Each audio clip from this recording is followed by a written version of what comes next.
laula khamsu khisalin la sara nasu kulluhum salihin. Kalaulah tidak karena 5 perkara,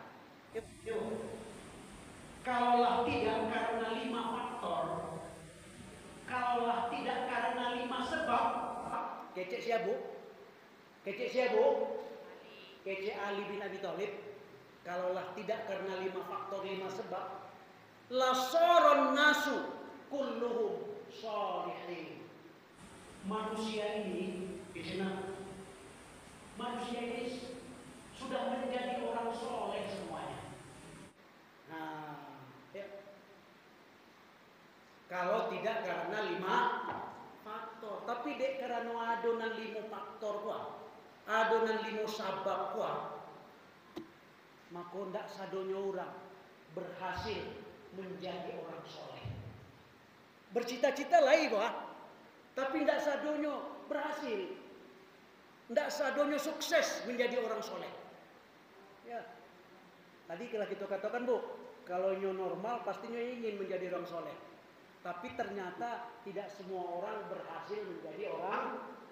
Dek karena apa? Dek karena adonan 5 bu. Jadi kalau kita memang ingin menjadi orang-orang yang soleh, wanita-wanita yang solehah, waspadai nan 5. Yo, kalau tidak kita waspadai nan 5, maka kita akan gagal. Setidak-tidaknya kita akan tertunda menjadi orang soleh. Ya, paham bu? 5 perkara ya bu. 5 perkara yang akan menghalangi seseorang menjadi orang soleh. Nan 5 tuh.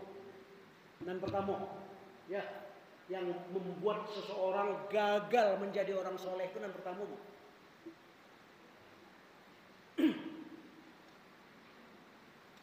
Al-qanaatu bil jahli, itu nan pertama. Ya. Al-qanaatu bil jahli. Qanaah, le tahu ibu-ibu qanaah? Qanaah itu merasa cukup. Ya, merasa cukup. Ndak perlu menambah le, kira-kira itu le cukup jadinya. Jadi al-qanaatu bil jahli, merasa cukup dengan kebodohan. Merasa puas dengan ketidaktahuan.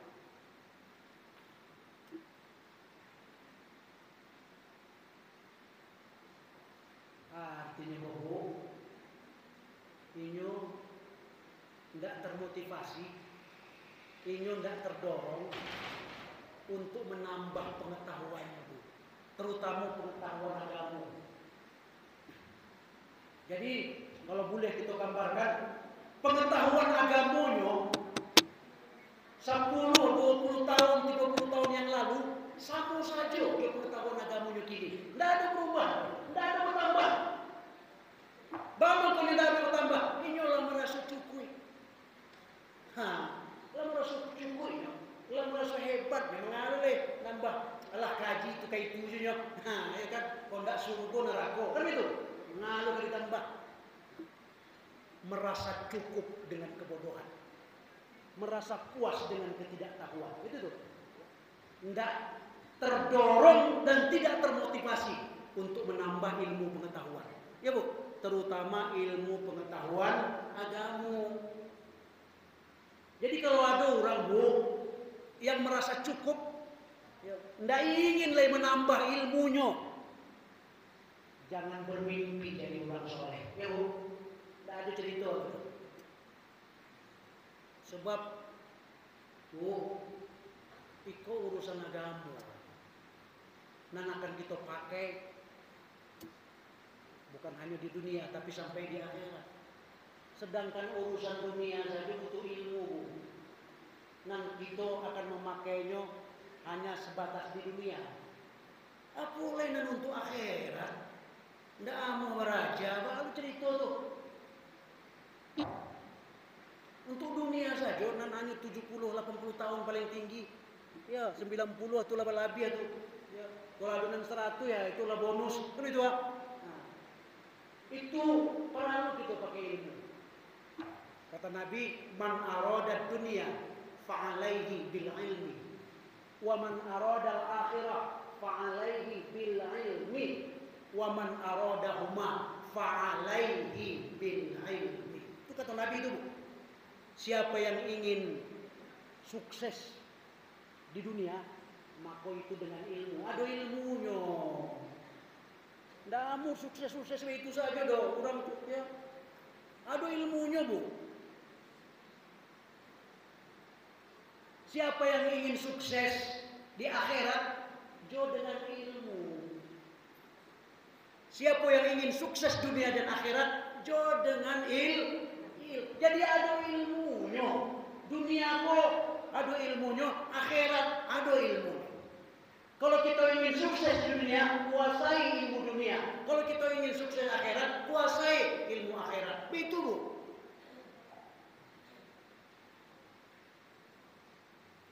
Jadi kalau lah merasa cukup isi, tidak perlu menambah ledo. Baru menjadi orang soleh. Beda, Bu. Mohon maaf, Bu. Mohon maaf. Kok ambu contohkan. Ibu-ibu, kita bisa sama-sama sholat. Ya, Bu. Sama-sama takbir. Ya. Sama-sama takbir, sama-sama sholat. Bisa. Tetapi pengalaman batin, anak ibu kurasukan, jona anak kurasukan, jona ibu kurasukan. Sama kan? Itu tergantung ilmunya, Bu. Itu tergantung ilmunya. Tidak sama ucapannya Allahu Akbar. Tapi nado di kepala kita, di perasaan kita ketika mengucapkan Allahu Akbar itu tidak sama. Allahu Akbarnya sama. Tapi penjiwaannya, ya kan? Tidak sama. Itu tergantung ilmunya, Bu. Nah, itu perlu ilmu di situ.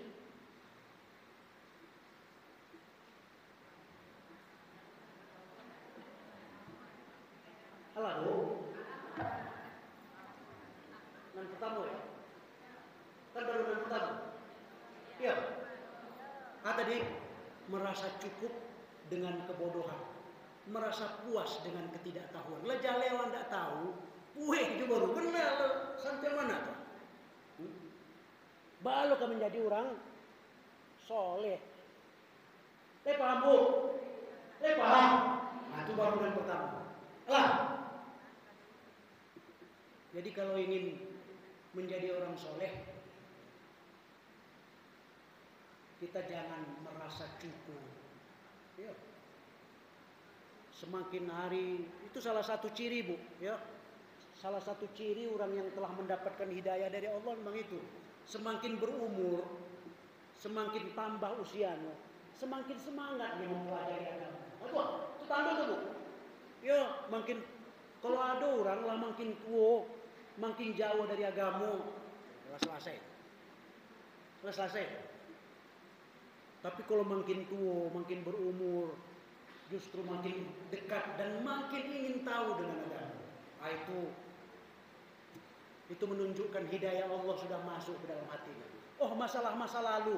Ya, masa lalu, semua orang punya masa lalu. Tidak usah lo ya, semua kita punya masa lalu, Bu. Tidak ada orang yang tidak punya masa lalu dong. Sudahlah. Yang penting masa sekarang dan masa depan. Ya, sudah. Syukur Allah masih memberi kepada kita kesempatan. Ya kan begitu? Kalau tidak, itu yang pertama. Yang kedua, apa yang bisa menghalangi seseorang menjadi orang soleh? Yang kedua, apa, Bu? Yang kedua, wal hirsu 'ala dunia. Aku mau lihat, Bu. Wal hirsu 'ala dunia. Kunang biasa membuat orang gagal menjadi orang soleh. Atau serakah dan tamak terhadap dunia. Ibu, serakah alias tamak terhadap dunia. Bu, Iko sekali lagi, bukan berarti kita meninggalkan dunia, tidak. baru ke meninggal dunia. Meninggal dunia gitu baru tinggal dunia. Tapi kalau kita masih hidup itu baru ke meninggal dunia. Tetapi yang tidak boleh itu adalah serakah bin tamak. Awak larut dalam kehidupan dunia kok. Itu tidak boleh. Awak kehidupan kita ditentukan oleh dunia. Tidak kita yang menentukan dunia, tetapi dunia yang menentukan kita. Betul? Itu tidak boleh. Bagaimana kau tidak boleh, ibu-ibu? Bagaimana kau tidak boleh? Sebab kalau dunia lah menentukan hidup awak. Awak nan bak janu dunia. Ya.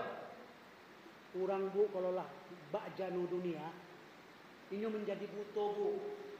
Abu buto. Bagaimana kau buto? Tidak tentu dinilai mana halal mana haram. Itu penyakitnya bu. Kalau orang lah terpedaya oleh dunia. Tidak bisa lainnya membedakan mana hak inyo mana hak orang. Tuan, buto.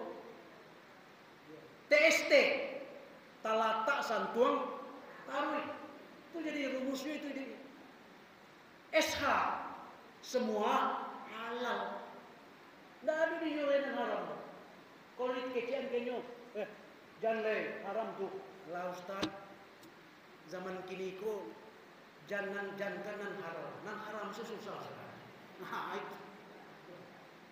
itu jangan nan haram susah dia. Nah, itu jawabnya tuh di dunia tadi. Ya, itu penyakitnya kalau dunia lah menentukan kita. Asal kita tempuh. Nah, itu jadinya. Balo kalau mode itu, ya, balo ke menjadi orang soleh itu. Le mungkin.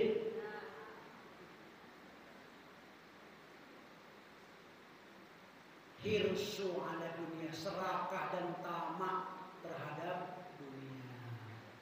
Ya, jadi bukan berarti kita tidak boleh ya, menikmati hidup di dunia, bukan. Tapi harus tahu batasnya. Ada batas. Silakan kalau halal silakan, tapi haram jangan. Itu lah. Iko halal silakan. Kalau hak orang enggak usah, gitu.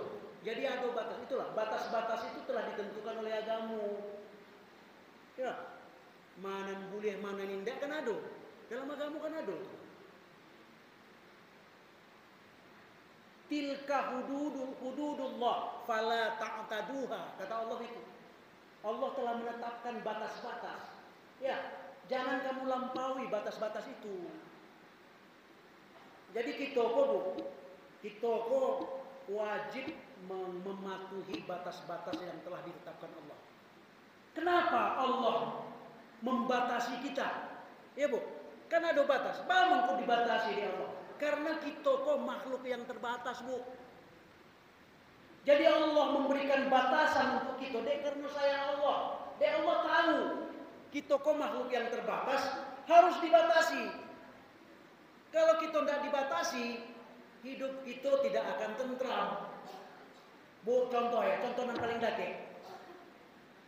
Allah yang paling tahu, sebab Allah yang merancang kita karena Allah. Bu, kita punya mata, tapi mata itu terbatas. Iya kan? Allah beri kita mata, tapi penglihatan kita terbatas sampai jarak sekian. Lewat dari jarak itu tidak bisa mencari. Itu batasan. Kita punya telinga, bu. Punya telinga, tapi pendengaran kita juga terbatas, bu. Sampai jarak sekian.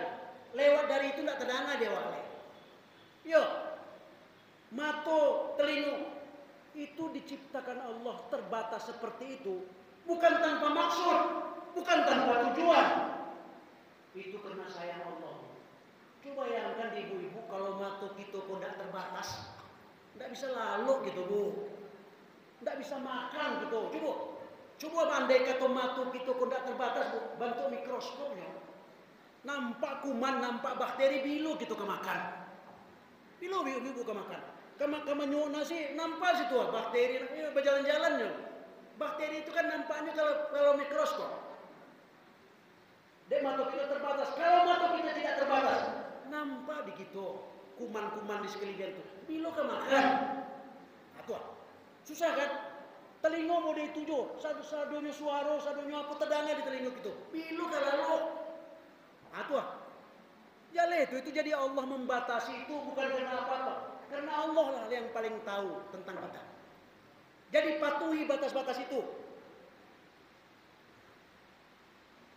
Kalau bisa lo gitu mencari nan gaib, lo ke surau, nampak seiblis, nampak setan giginya panjang, kan susah aja itu mana. Bilo ketenang. Jadi syukuri itu memang sudah dirancang sedemikian oleh Allah, oleh Allah untuk kita dalam rangka menjamin kehidupan kita. Tuh. Jadi batas-batas itu bukan untuk membuat kita menjadi makhluk yang tidak bebas, tidak begitu. Batas-batas itu dibuat oleh Allah untuk ketentraman hidup kita juga. Tuh. Ya, coba lihat dalam Al-Quran tuh. Kulu washrabu wala tusrifu. Itu makanlah, minumlah, jangan berlebih-lebihan. Ini ditemukan. Ya. Kalau berlebih makan gua macam-macam penyakit nanti gua. Iya kan? Nan kolesterol lah. Ya, nan asam urat lah. Macam-macam itu deh karena makanan pada umumnya. Kalau dipatuhi makan secara Islam, insya Allah sehat. Ada cerita itu. Nabi menganjurkan makanlah, minumlah, jangan berlebih-lebihan. Di awal kan berbeda loh. Makanlah, minumlah, jangan sampai berlebih. Jangan sampai berlebih di Allah. Kan beda ini. Yang Allah katakan jangan berlebih-lebihan. Di awal jangan sampai berlebih. Lalu, nang kabar ale. Yang ketiga, apa yang menyebabkan seseorang gagal menjadi orang soleh? Yang ketiga, kata Ali bin Abi Thalib, wasuhu bil fadli.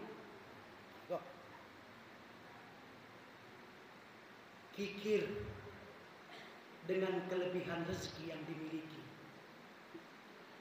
Ceke, jagoan, ya. Sampilka. Ini tahu ibu-ibu sampilka? Sampili karya. Lajale Allah memberi kelebihan rezeki untuk dia, tapi dia tidak mau berbagi. Ya, nan pokok dinyusun orang lain pediasa. Ibu-ibu, ada orang yang bertanya apa bu? Ustaz, apa masalahnya? Haratu awak, nan mencari awak. Terserah dia awak lah. Kok kau agih kok keindah? Mengalu jadi masalah na Ustaz? Masalah. Kan itu. Ibu-ibu, lain tahu ibu-ibu. Orang yang sampili karya, yang tidak mau berbagi. Ada yang hilang dari diri itu. Ada yang hilang. Anan hilang dari diri seseorang yang tidak mau berbagi kepada orang lain. Dia kehilangan sifat empati, sifat rasa peduli dengan penderitaan orang lain. Atau bagi orang yang saku-saku bajai itu bu, kok ka sakit lah orang, kok ka mati lah orang dan pokok pitinya nak keluar kan begitu. Jadi hilang sesuatu dalam dirinya atau sikap empati dan peduli kepada orang lain. Baru kau menjadi orang soleh, orang yang tidak punya kepedulian ke orang lain. Tak mungkin juga. Baru kau jadi orang soleh.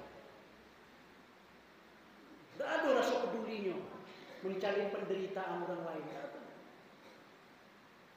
Itu yang pertama. Yang kedua, pada hakikatnya orang-orang yang kikir kok. Orang-orang yang istilah lain kikir kok. Ceke, ya. Pada hakikatnya orang-orang yang tidak tahu bersyukur. Ini merasa bahasa haratu yang memiliki kekayaan mendapian hanya karena semata-mata usaha. Tidak ada campur tangan Allah di situ. Padahal Bapak dan Ibu, rezeki yang kita dapatkan itu tidak akan mungkin tanpa campur tangan Allah. Betul. Jadi sebagai bentuk rasa syukur, maka kita harus berbagi dengan orang lain. Lah, yang sampai yang keempat, Bapak dan Ibu, yang menghalangi seseorang menjadi orang soleh itu adalah warriya'u fil amali. Warriya'u fil amali. Ria dalam beramal.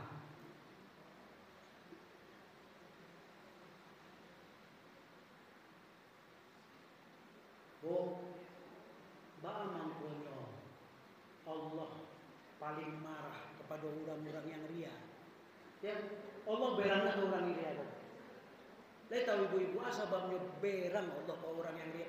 Bahkan ria, sifat ria kok digolongkan ke dalam salah satu penyakit, ya,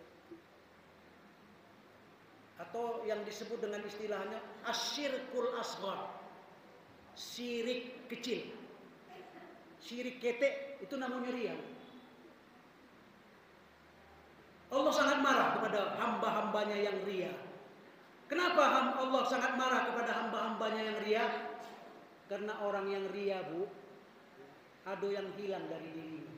Dan lebih parah justru yang hilang pada diri orang yang ria. Tahu Ibu?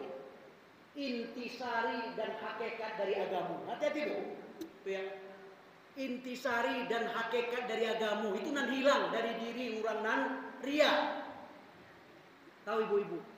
Apa inti dan hakikat dari agama? Nan hilang dari diri orang yang ria. Inti dan hakikat dari agama, Bu, yang hilang dari diri orang yang ria itu adalah ketulus ikhlasan dalam beramal. Tuh, orang yang ria itu tidak tulus. Inyo mengalajuan sesuatu, dek kerana ada sesuatu di balik sesuatu. Ya Bu. Inyo mengalajuan sesuatu, dek kerana ada udang di balik bakwan. Kan begitu? Jadi tidak ada ketulusan, tidak ada keikhlasan. Padahal inti agama di situ, Bu. Wa ma umiru. Itu firman Allah dalam surat Al-Baqarah. Wa ma umiru illa liya'budullaha mukhlishina lahuddin. Kata Allah, mereka tidak disuruh untuk beribadah kecuali kalau mereka tulus dan ikhlas. Seolah-olah Allah berkata, kalau tidak tulus dan ikhlas dalam beribadah, rancak dalam usah beribadah. Kira-kira begitu. Tidak ada gunanya. Ya. Arang abi basi binaso, ya, samba minyak abi samba ndak lama, ndak ada gunanya dong. Itu yang pertama ya Bu. Orang yang ria tidak ada ketulusan dalam dirinya, tidak ada. Ini melakukan sesuatu, dek kerana ada sesuatu, ada pamrih, wah, tidak ada ketulusan. Padahal inti agama itu adalah ketulusan dan keikhlasan. Itu yang pertama. Bamang keberangna Allah kepada orang yang ria. Yang kedua, tahu ibu-ibu, bamang penyeberangna Allah kepada orang yang ria. Orang yang ria apa Bu? Ya. Dia ndak tulus, dia ndak ikhlas, maka hatinya mendua. Iya kan? Inyo beribadah bukan hanya semata-mata karena Allah, tetapi ada karena yang lain. Berarti hatinya mendua. Bu, hati yang mendua itu dalam kehidupan kita namanya itu. Kalau ada suami hatinya mendua, istri hatinya mendua, mengana mau itu? Berselingkuh. Siapa ingin diselingkuhi oleh pasangannya? Tidak ada. Jadi mohon maaf kok sekedar untuk mendekatkan pemahaman kita. Ya. Jadi pada hakikatnya orang yang ria, mangkonya Allah berang sakainya, dia ingin menselingkuhi Allah. Itu hakikatnya. Coba kita saja sebagai manusia Berang diselingkuhi oleh pasangan hidup kita. Apa le Allah nanti itu selingkuhi? Kira-kira mau itu lah. Jadi wajar Allah sangat marah. Sangat marah. Makanya nanti di hari kiamat nanti dikumpulkan manusia. Ada sekelompok orang yang demo gitulah kepada Allah. Ya Allah, kenapa yang lain sudah jelas? Ada yang masuk ke surga, ada yang masuk ke neraka. Kok kami belum jelas juga ini? Nah, enggak jale posisinya di mana. Bapak, gatu Allah nanti. Ya Allah, ambo dulu waktu di dunia melaksanakan seluruh perintahmu. Sholat ambo laksanakan, puasa ambo kerajuan, zakat yo, ke Makkah sampai 3-4 kali. Ya, lebih banyak lo dari Haji Muhyiddin, ya kan?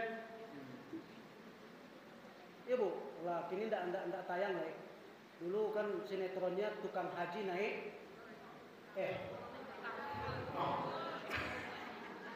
tukang haji naik bubur, bukan? Oh ya, tukang bubur naik haji.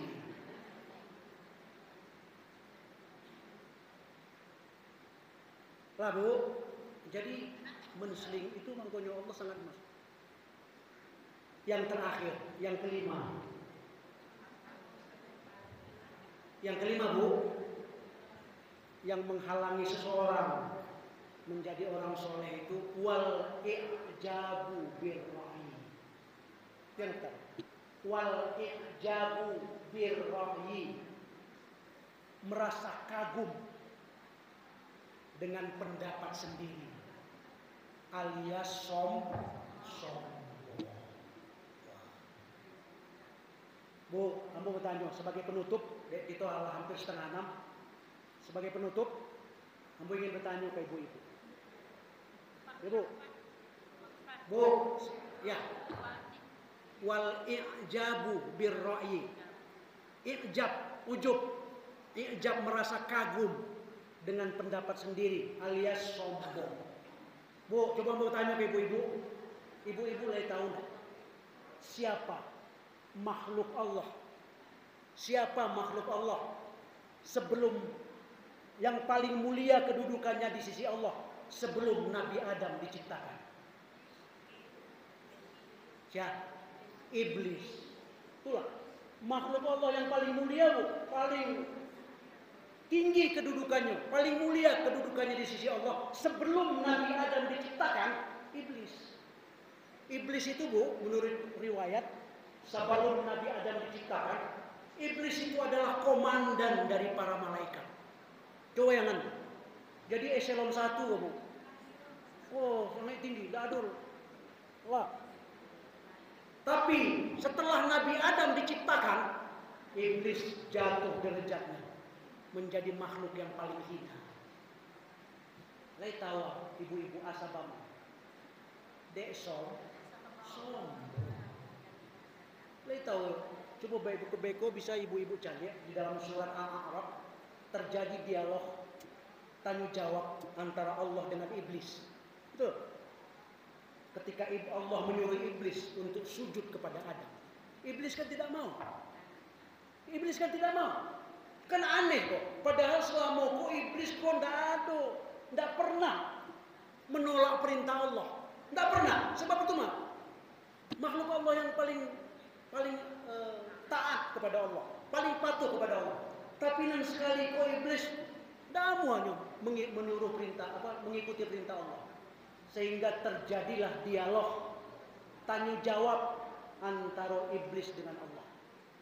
Kata Allah ke iblis dalam surat Al-A'raf ya, ma mana'aka alla tasjuda id amartuka.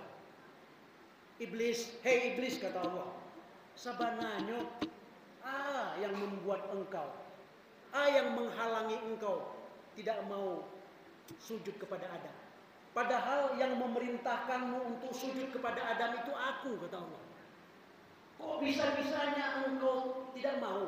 Padahal selama ini engkau kenal sebagai makhluk yang paling taat kepadaku. Kok sekali ini bisa-bisanya engkau menolak perintahku? Ada apa iblis? Nah itu, kira-kira mau itu. Apa jawab iblis, Bu? Itu jawaban iblis kan menyakit, Bu. Menyakit jawabannya kok. Jawabannya hanya 3 kata, Bu. 3 kata. Tapi 3 kata kok menyakit. Kemari painyo, kira-kira mau itulah kalau tiba di awak manusia. Jawab iblis 3 kata. Ana khairum minhu. 3-nya. Ana khairum minhu. 3 kata. Itu yang membuat rusak. Kata iblis, aku tidak mau sujud kepada Adam ya Tuhan, ya Allah, karena ana khairum minhu. Aku lebih baik dari Adam. Ambo lebih santiang dari nyo. Itu sombong tuh. Ambo lebih santiang dari mengano. Ambo nang santiang dari nyo, ambo nang sujud. Harus nyo nang sujud ambo. Itu ndak sabuknya dia iblis tuh. Sombong. Bamang punya iblis menganggap dirinya lebih baik dari Adam. Khalaqtani min nar wa khalaqtahu min tin. Itu jawab itu. Kenapa iblis menganggap dirinya lebih mulia, lebih baik, lebih unggul, lebih santiang dari Adam? Kata iblis, aku engkau ciptakan dari api, sedangkan dia, Adam, engkau ciptakan dari tanah. Menurut logika iblis, api lebih mulia dari tanah. Jadi iblis kok sombong, ya, merasa diri lebih dari Adam, dek faktor asal kejadian. Jadi kini ada jo orang nan terinspirasi oleh iblis, ya, menganggap dirinya lebih mulia dek karena menganggap asal kejadiannya lebih hebat dari orang.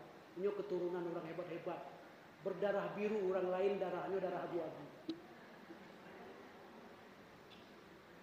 Bapak dan ibu-ibu, kelas setengah 6 lewat 1 menit. Mudah-mudahan apa yang kita sampaikan bermanfaat dan bisa membuat kita semakin waspada, ya, sehingga cita-cita kita menjadi orang soleh, ya, dapat terwujud hendaknya. Wabillahi taufiq wal hidayah. Assalamualaikum warahmatullahi wabarakatuh.